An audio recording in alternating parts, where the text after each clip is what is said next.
গ্রামের শেষ প্রান্তে এক পুরনো বটগাছের নিচে প্রতিদিন বসে থাকত এক দরিদ্র ছেলে। তার নাম রাহাত। শরীরের গায়ে ছেঁড়া জামা, খালি পা, মাথার চুলগুলো এলোমেলো। পেটের ভেতর প্রতিদিন ক্ষুধা জ্বলে, কিন্তু খাবারের জন্য কিছুই নেই। রাহাত ছিল ভিক্ষুক। গ্রামের মানুষ তাকে অবহেলার চোখে দেখত। কারো দোরগোড়ায় দাঁড়ালে অনেকেই খাবার না দিয়ে তাড়িয়ে দিত। কেউ বলত, অলস ছেলে, কাজ করে খেতে পারিস না। কেউ বলত, ভিক্ষুকের মুখে কখনো সুখ জোটে না। এসব কথা শুনে রাহাত চুপ করে থাকত। সে কারো মুখের জবাব দিত না, শুধু মাথা নিচু করে হাঁটত। তার চোখে অদ্ভুত এক নীরবতা জমে থাকত, আর বুকের ভেতর জমে থাকত এক গোপন আকাঙ্ক্ষা। রাত হলে সে আকাশের দিকে তাকিয়ে থাকত। চাঁদের আলোয় চোখ মেলে বলত, হে আল্লাহ, তুমি কি আমার কান্না শুনছ? কেন আমি জন্ম নিলাম দুঃখের জীবন নিয়ে? কবে আমার দিন বদলাবে? কখনো কখনো সে স্বপ্ন দেখত, যদি একদিন রাজপুত্রের মতো সুন্দর পোশাক গায়ে জড়িয়ে সবার চোখে সম্মান পায়। কিন্তু আবার নিজেকেই প্রশ্ন করত, না, আমি তো শুধু ভিক্ষুক। আমার জন্য কি এমন কোনো অলৌকিক ঘটনা হতে পারে? একদিন সন্ধ্যায় বটগাছের নিচে বসেছিল রাহাত। দিনভর ভিক্ষা করে মাত্র অর্ধেক রুটি জুটেছিল তার হাতে। ক্ষুধার্ত পেট নিয়ে সে রুটি মুখে দিতে যাচ্ছিল। ঠিক তখনই বাতাসে অদ্ভুত এক শীতলতা ছড়িয়ে পড়ল। মনে হল যেন চারপাশে আলো ভরে যাচ্ছে। রাহাত ভয় পেয়ে চারদিকে তাকাল। তারপর হঠাৎ গাছের সামনে নেমে এলো ঝলমলে এক আলো। সেই আলোর ভেতর থেকে ধীরে ধীরে বেরিয়ে এলেন এক অপরূপ সুন্দরী পরী।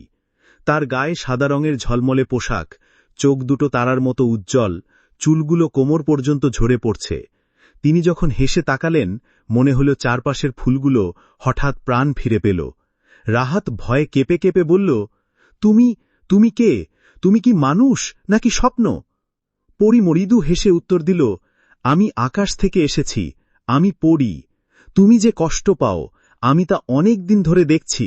আজ আমি তোমার কাছে এসেছি। রাহাত অবাক হয়ে গেল। তার মনে হল, এ কি সত্যি ঘটছে নাকি সে স্বপ্ন দেখছে? চোখের কোণে অশ্রু জমে উঠল। সে কাঁপা গলায় বলল, আমি তো স্রেফ এক ভিক্ষুক, আমার কাছে তোমাকে দেওয়ার মতো কিছুই নেই। পরী তার দিকে এক পা এগিয়ে এসে বলল, তুমি ভিক্ষুক নও, তুমি আল্লাহর সবচেয়ে ধনী দান, কারণ তোমার হৃদয় আছে ভালোবাসার শক্তি। এই প্রথমবার জীবনে কেউ রাহাতকে এত সুন্দরভাবে দেখল। সেই মুহূর্তে তার ভেতরে এক অদ্ভুত আলো জ্বলে উঠল, যেন ভাগ্য সত্যি পরিবর্তনের পথে হাঁটছে। বটগাছের নিচে দাঁড়িয়ে রাহাত যেন অবিশ্বাসে জমে গিয়েছিল। সে ভাবতে পারছিল না আসলেই তার সামনে দাঁড়িয়ে আছে এক পরী। চারপাশে ঝিলমিল আলো, বাতাসে ফুলের গন্ধ, আর সেই পরীর হাসি যেন স্বপ্নের থেকেও সুন্দর। পরী ধীরে ধীরে রাহাতের দিকে তাকিয়ে বলল, তুমি জানো, পৃথিবীতে অনেক মানুষ আছে। কেউ ধনী, কেউ গরিব, কেউ সুখী, কেউ দুঃখী। কিন্তু আমি আকাশ থেকে সব কিছু দেখি। আমি দেখেছি তোমার মতো এত কষ্টের মধ্যেও কেউ এত শান্তভাবে সহ্য করে না। রাহাত অবাক হয়ে মাথা নাড়ল। কিন্তু আমি তো অন্যের চোখে শুধু ভিক্ষুক, আমাকে কেউ ভালো চোখে দেখে না। তুমি কেন আমার কাছে এসেছ? পরী একটু হাসল। তার চোখে অদ্ভুত এক কোমলতা। সে বলল, কারণ আমি মানুষের চোখে নয়, হৃদয়ের ভেতর দেখি। তুমি দারিদ্র্যের ভেতর থেকেও কখনো অন্যকে কষ্ট দাওনি, কখনো কারো ক্ষতি করনি। তুমি শুধু প্রার্থনা করেছ, শুধু ধৈর্য ধরেছ। এটাই তোমাকে আলাদা করেছে। রাহাতের চোখ ভিজে উঠল। তার বুকের ভেতর অদ্ভুত এক স্বস্তি নামল। সে ধীরে বলল, কিন্তু আমি তোমাকে কিছুই দিতে পারব না। তোমার মতো এক পরী কেন আমার সাথে কথা বলবে?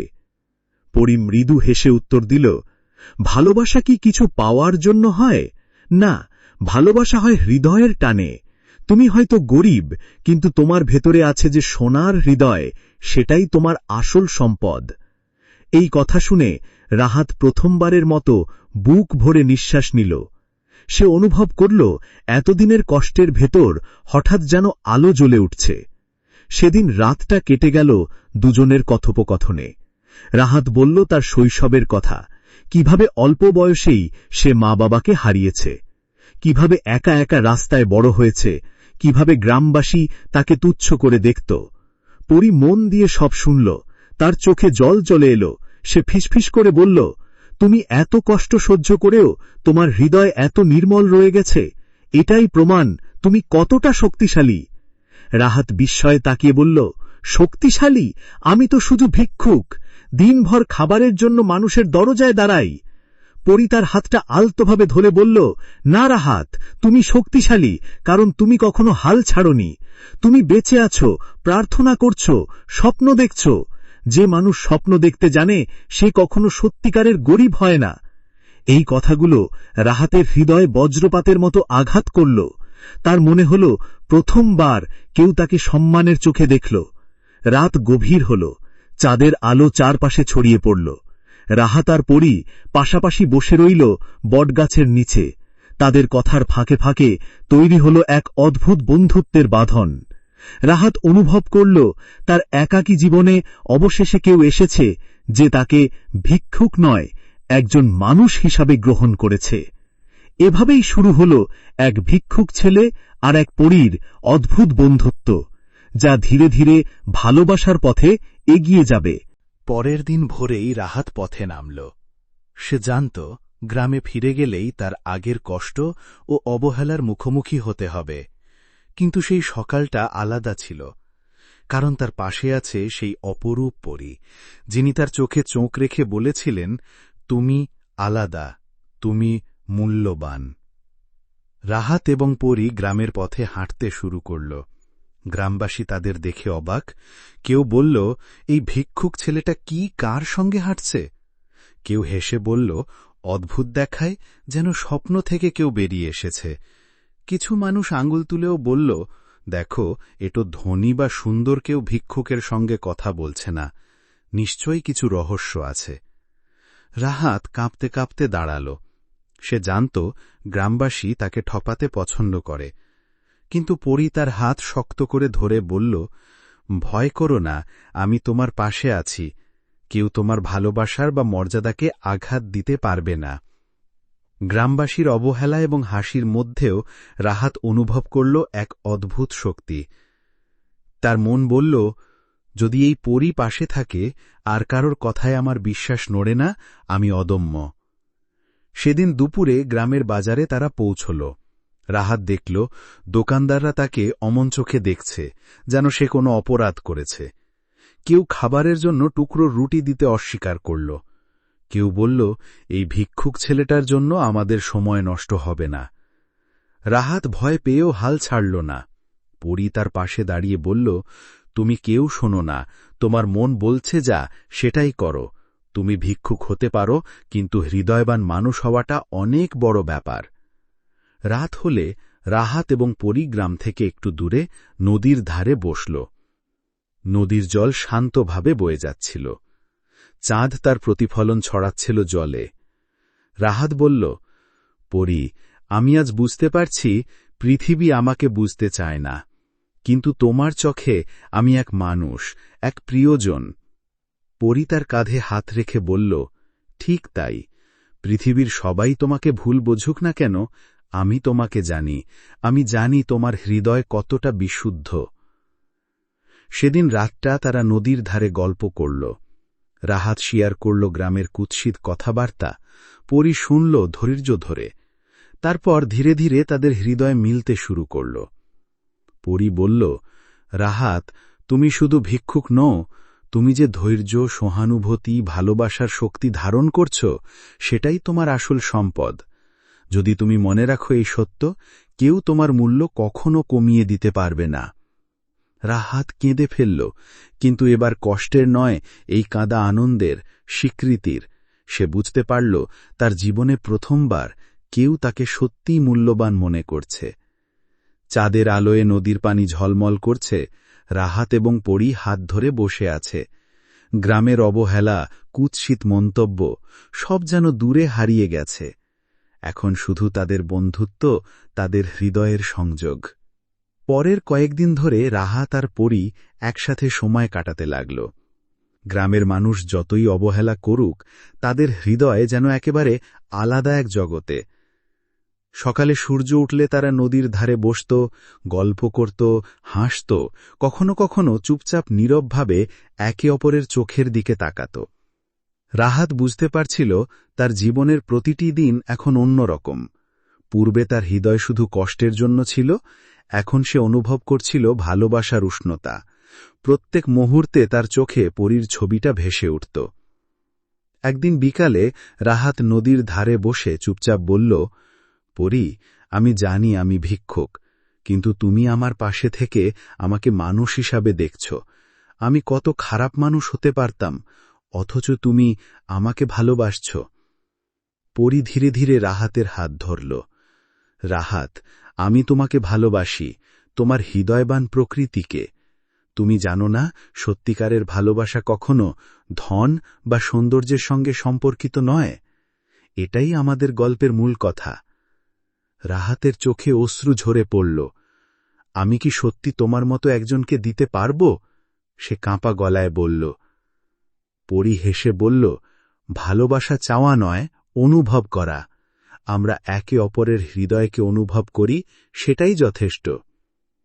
রাত হলে তারা বটগাছের নিচে বসে চাঁদের আলোয় তাকাল। পরী হঠাৎ এক রহস্যময় হাসি দিল। রাহাত, তুমি জানো না আমি আসলে কে? রাহাত বিস্ময়ে তাকাল। কি? তুমি তো আকাশ থেকে এসেছ, কিন্তু তুমি কি সত্যিই পরী? পরী ধীরে ধীরে আকাশের দিকে তাকাল। হ্যাঁ, আমি সেই পরী, কিন্তু শুধু পরী নয়, আমি তোমার ভাগ্য পরিবর্তনের সঙ্গী।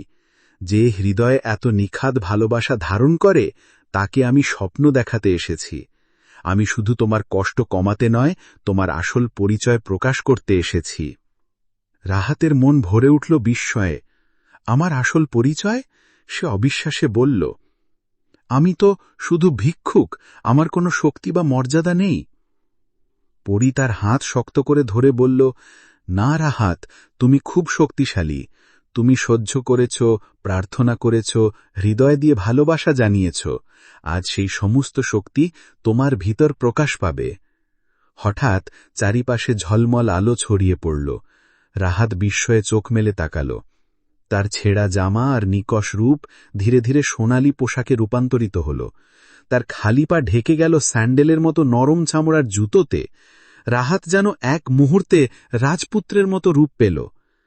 রাহাত অবাক হয়ে বলল, পরী, এটা কি হচ্ছে? আমি কি সত্যি? পরী হেসে বলল, হ্যাঁ রাহাত, তুমি সবসময় রাজপুত্রের মতো হৃদয়বান। আমি শুধু তোমার ভিতরের সত্যিকারের সৌন্দর্য প্রকাশ করেছি। এবার তুমি শুধু ভিক্ষুক নও, তুমি সেই মানুষ যার ভালোবাসা আকাশ ছুঁতে পারে। রাতের আকাশে তারা একে অপরের হাত ধরে দাঁড়িয়ে থাকল। চাঁদ, তারা, বাতাসের মৃদু সুর সব মিলিয়ে তাদের প্রেমের গল্পকে আলোকিত করল। এই মুহূর্তে রাহাত বুঝল, সে আর একা নয়, সে সত্যি মূল্যবান। আর পরী, যে আকাশ থেকে নামল, শুধু তার হৃদয়কে ভালোবাসল, তার পাশে থাকল চিরকাল। পরীর জাদুতে রাহাতের রূপান্তর ঘটল। গ্রামের ভিক্ষুক ছেলে এখন দাঁড়িয়ে আছে রাজপুত্রের মতো সাজে।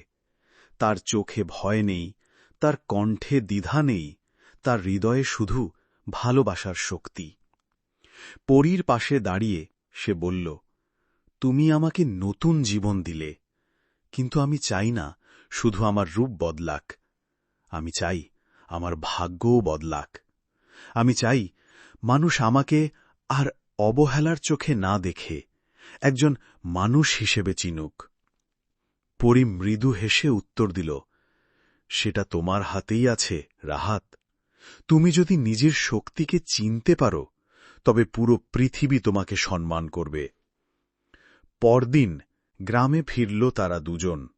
গ্রামবাসীরা অবাক হয়ে দেখল, গতকাল যে ভিক্ষুক ছেলেটাকে তারা তুচ্ছ করেছিল, আজ সে রাজপুত্রের মতো দাঁড়িয়ে আছে। কেউ বলল, এ কি রাহাত, নাকি কোনো রাজবাড়ির সন্তান? কেউ আবার বলল, না, এটা নিশ্চয়ই পরীর জাদু, না হলে ভিক্ষুক কি করে রাজপুত্র হবে? গ্রামবাসীরা একে একে রাহাতের কাছে এগিয়ে এল। যারা একসময় তাকে তাড়িয়ে দিত, আজ তারা নত মুখে দাঁড়াল। রাহাতের চোখে অশ্রু ভরে উঠল। সে বলল, তোমরা আমাকে অবহেলা করেছ, তুচ্ছ করেছ, কিন্তু আমি তোমাদের প্রতি রাগ পুষে রাখিনি। কারণ আমি শিখেছি ভালোবাসার সহানুভূতি মানুষের আসল শক্তি। গ্রামের মানুষজন মাথা নিচু করে কাঁদতে লাগল। কেউ এগিয়ে এসে বলল, রাহাত, আমরা তোমাকে ভুল বুঝেছি, তুমি আমাদের ক্ষমা করো। রাহাত শান্ত কণ্ঠে উত্তর দিল, ক্ষমা করার মতো কিছু নেই। তোমরা না অবহেলা করলে আমি কখনো বুঝতাম না ভালোবাসা কত বড় আশীর্বাদ। সেদিন রাতে গ্রামের সবাই নদীর ধারে জড়ো হল। চাঁদের আলোয় রাহাত আর পরী হাত ধরে দাঁড়াল। গ্রামবাসী প্রথমবার দেখল এক ভিক্ষুক ছেলেও কতটা মহান হতে পারে যদি তার হৃদয়ে থাকে সত্যিকারের ভালোবাসা। পরী ধীরে ধীরে রাহাতের কানে ফিসফিস করে বলল, তুমি আর কখনো একা হবে না। আমি তোমার সঙ্গে থাকব যত দিন আকাশে তারা জ্বলবে। রাহাত হাসল, তার চোখ ভরে উঠল অশ্রুতে। সে বলল, তুমি আমার কাছে শুধু পরী নাও, তুমি আমার প্রাণের সাথী। তারপর আকাশে ঝলমলে আলো ছড়িয়ে পড়ল। রাহাত আর পরী ধীরে ধীরে উড়ে গেল আকাশের দিকে। তারার আলোয় হারিয়ে গেল তাদের দুজনের ছায়া। গ্রামবাসী বিস্ময়ে দাঁড়িয়ে থাকল। কেউ কেউ কেঁদে বলল, ভিক্ষুক ছেলে আর পরীর প্রেম সত্যিই চিরন্তন হল। আজও সেই গ্রামের লোকেরা বলে, চাঁদের আলোয় নদীর ধারে যদি মন দিয়ে তাকাও, তাহলে দেখা যায় এক রাজপুত্রের মতো ছেলে আর এক সুন্দরী পরী হাত ধরে বসে আছে, হাসছে, কথা বলছে আর ভালোবাসাকে অমর করে রাখছে।